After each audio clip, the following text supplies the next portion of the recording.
Hey guys, a little bit of a different video. Not easy to do pull-ups and talk, but we're here. Today I wanted to talk about how it's not just one thing you need to get good at or like master. You need to master every area of your life. You need to master spirituality, the intellect, the physical, the charismatic. You need to master all these areas. I would say if you don't know what you want to do, or you don't know exactly what you want to be, learn languages, right? So me being able to speak Spanish a little bit, I just think that's a really good skill for me to have. I get into HSBC next year, right? And they say, hey, we need someone to go down to South America. We got, some meeting in Spain. We got someone that owns a Spanish company coming into the office. Does anyone speak Spanish? You got to be able to raise your hand. Ideally, any type of situation like that, you got to be ready for any single type of opportunity.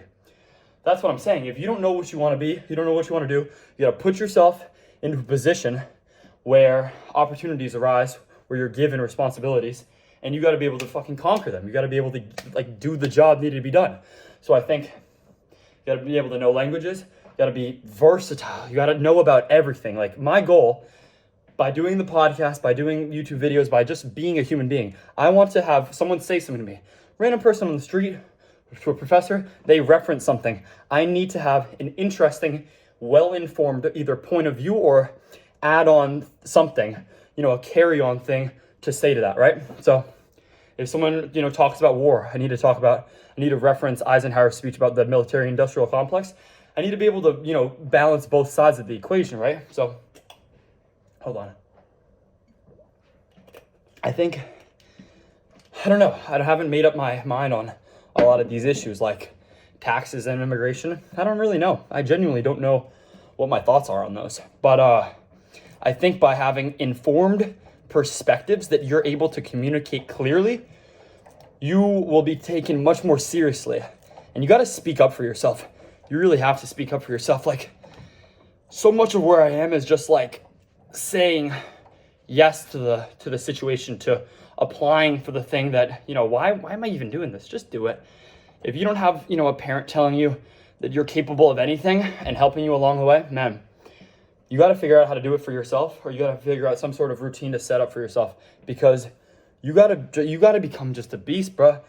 Life ain't easy. And, I'm trying to post these videos on YouTube, but I see videos coming out there and they're getting a ton of views, and I'm just like, all right, well, what am I going to do? Well, I know what I'm going to do. I'm going to be better than them. I'm going to freaking be more consistent with them. I'm going to go to the gym longer than them. I'm going to study longer than them. I'm going to know more than them. I'm going to be able to get into a conversation with them, and I'm going to be able to do mental freaking 4D chess on them, right? Mentally and physically, bro. I'm so serious. This hypnosis manifestation affirmation game, it's real. You can set your mind to whatever you want to achieve. You can, if you believe it and do the work. That's the thing. What they don't tell you about, Think and Grow Rich. I read that. I liked it when I was 16. I don't like it so much anymore. It's only one step of the equation. Think and Grow Rich is, it's a piece of it, but you need to be doing all the work for it, obviously. Think and Grow Rich, but how? See, I've been thinking I'm rich for the last 5 years. But bro, I'm not rich yet. Only once I actually started doing shit consistently with a decent plan do I feel any type of positive momentum coming from anything. There's so much more than just thinking. It's about doing, but it's about doing correctly and consistently. It's about having opportunities offered to you, or you making opportunities for yourself, but you have to be prepared for them. If you're not prepared, then you're just going to fall. I'm going to be real here for a second. The cold plunges, the saunas, all this extra stuff, it's not essential. We're playing a time game here, and we're, competing against other people. You don't want to be working on low point problems. You want to be working on, the 10-point essays, not the, 25 Pence multiple choice question. You want to be going after the meat, right? So the meat is physical, mental plan for your life, strategy. So physical, you're in the gym, you're running, you're building, as David Goggins says, a calloused mind, right? Because you're building a calloused mind, because that's going to transfer over into everything else you do. I'm reading that book, Sun and Steel, and it's talking about how creating an ordered body, turning your body into steel. It's making these kind of comparisons. When you have an ordered body, when you look down and can be proud of, the vessel that you're in, everything else kind of just becomes more organized in your mind, in your life. You feel more capable. So that's step one. Bro, if you're 16, or just work out. Just work out, honestly. That's what I did. Just work out. And it honestly helps so much. But then, okay, so once you start working out, you can go consistently. Then you need the mental game. Then you need to be learning about everything, to me at least, unless you know what you want to do. Then go hard on that. You got to be obsessed. I don't know what I want, so I'm just obsessed about everything. Curiosity is my fucking superpower. And you need to be writing, right? So whether that's journaling, or writing a story, or writing, articles or whatever for your school newspaper, whatever it is, you need to be learning and then communicating that information. That's the skill. That's the kind of function where you're able to really start doing, because then eventually you're going to be able to, I think with the process of learning and communicating and thinking, you're going to learn how to spot problems, and you're going to know how to solve those problems. That's what being, an entrepreneur is, starting your own business, being able to identify / learning, and then being able to create a solution / thinking. That's what it's about. So you just need to be working these muscles. It's like in Karate Kid when, who is it? Master Shifu or whatever is training Jackie Chan and, Jaden Smith, my babe. And they're talking about, jacket on, jacket off. You don't even know what you're doing. You need to be doing the subconscious things that translate into, every other aspect of your life. I wrote this story, right? I wrote a whole 200-page story about a boy that finds out he has 1 month to live, right? Going through that, I didn't even know what I was doing at first. It kind of just was a random thing that happened. One, I confronted my own death. And I don't know whether I'm just saying this or I'm actually not scared of death, but man, I feel good walking around. And that's so important. But also, I'd honed my writing abilities. Man, I can actually write well now. It helped me so much for college, being able to write my college essays. These are things, you gotta just be doing something all the time. And ideally, what I did was I just did a bunch of different stuff because I really had no idea what I was doing. So I just, I'd pick something up for 15 minutes, learn a little bit about it, and then on to the next thing I went. And I didn't think it all really was part of something, but it all was part of something bigger. It was all, informing it's all ingrained in you. Everything you do gets ingrained in you. So as long as you're learning along the way, you can really do anything and eventually succeed. That's what I think. That's what I hope, at least. Also, it's the last thing I'm going to say, because I'm kind of cringing myself out right now, honestly, preaching and talking. But the last thing I want to say is I think having good teachers and good mentors are literally the biggest hack, right? So I was really blessed to have really good teachers and had a really good, kind of family to guide me and, people around me. But with the internet now, there's so many great mentors out there. There's so many great people you can learn from, right?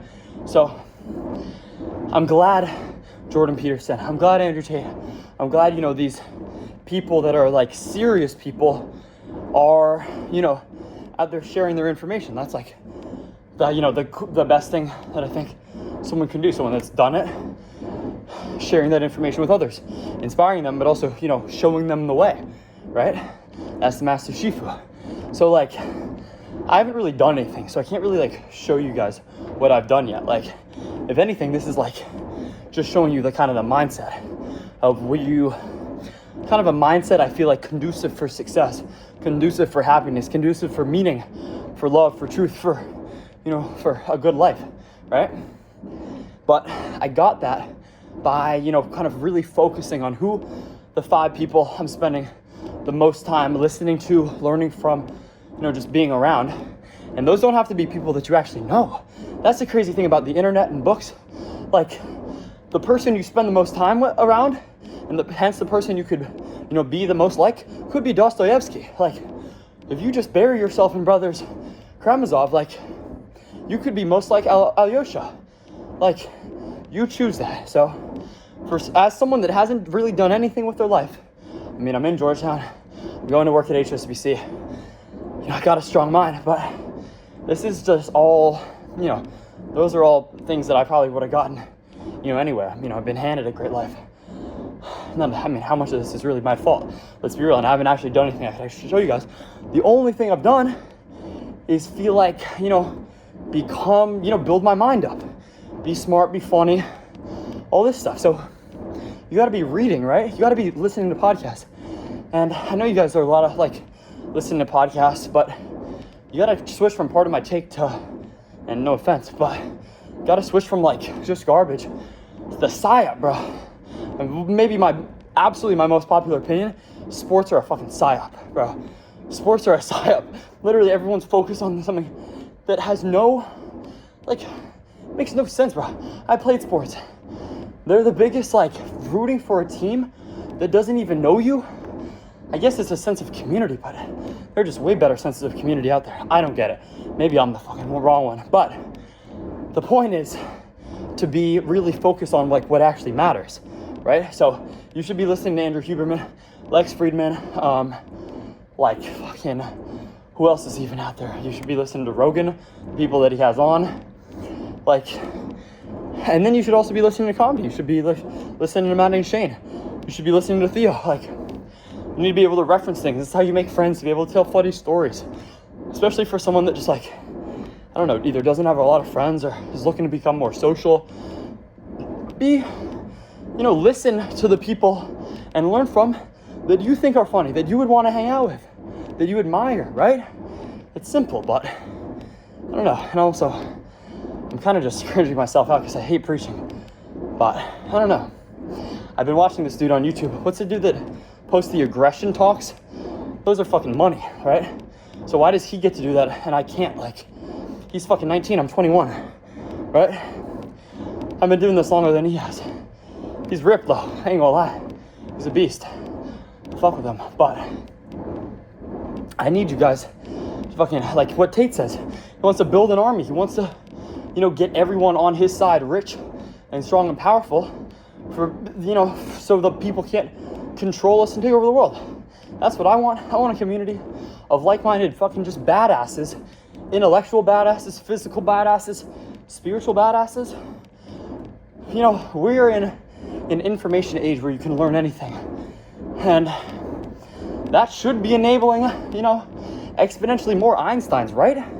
Is that wrong? You gotta be able to fight the social media addiction. You gotta be able to fight the porn addiction. You gotta be able to fight the fast food addiction, the garbage addiction. Everything is just a garbage fucking addiction. So unless you're able to control your mind, then you're gonna be just a slave to your own desires. The first rule in Buddhism, well, one is identifying that your desires cause your suffering, right? But then also, understanding that the attachment and the desire, you have to learn how to control them. Accept the things you cannot change and change the things you can. This is really how you think about the world. I was talking with my mom about it today. Something was bothering her. I said, Mom, can you control that? Not really. Then let it go. Just focus on the things you actually can change. If not, you're just wasting everyone's time. You're wasting your own precious mental energy. How much mental energy do you really have on earth? You're gonna be spending it on other people. I do the same stuff too, but it's real. Just only allow pristine thoughts into your life, and that will translate into your actions becoming just pristine, and then over time you will become a pristine human being, a specimen, someone that literally should be in a museum, should be admired. That's what I want to be. It's like when God's looking down on you, whether you believe in God or not, whether your ancestors are looking down on you, whether someone you respect is looking down on you, or looking at you, look you in the eyes. What do they see? When they see me, I bet they're smiling, bro. I know they're smiling. I know they're smiling because I'm doing everything I should be to be the best freaking version of myself. I'm making people laugh. I'm learning. I'm disciplining myself. Come on. Like, we're on borrowed time. This life isn't gonna last forever. There's an Islamic saying that you are renting your body from God, right? That's maybe why they don't, I mean, I don't know about they, but I can see people not liking tattoos because like, this body isn't yours. You have a job as basically a carrier. This job is like your suit. It's your job to refine the suit, to become the best version of yourself and then bring it back to God in a way that says, holy shit, I gave you this fucked up body or even this great body and you did even better? I would have expected you to, have everything to have the key to the Benz and drunk drive it into a ditch. No, dude, you stay focused. You tried starting a company even and were serious about it. You tried to help people and make people laugh and do good for the world. That was your intention. And you actually went a decent bit way there getting that. Like, man, I know God's gonna smile favorably upon me. I know that. That's how I think about it. I literally think, would God smile favorably upon this action? And if he would not, I don't do it. Genuinely, I mean, there's a lot of degeneracy around you, especially in college, but you gotta be able to separate it, I think. I don't know. Let me know what you guys think. I'm feeling good though. Working up a little sweat on this thing, goddamn. All right, I'll see you guys later.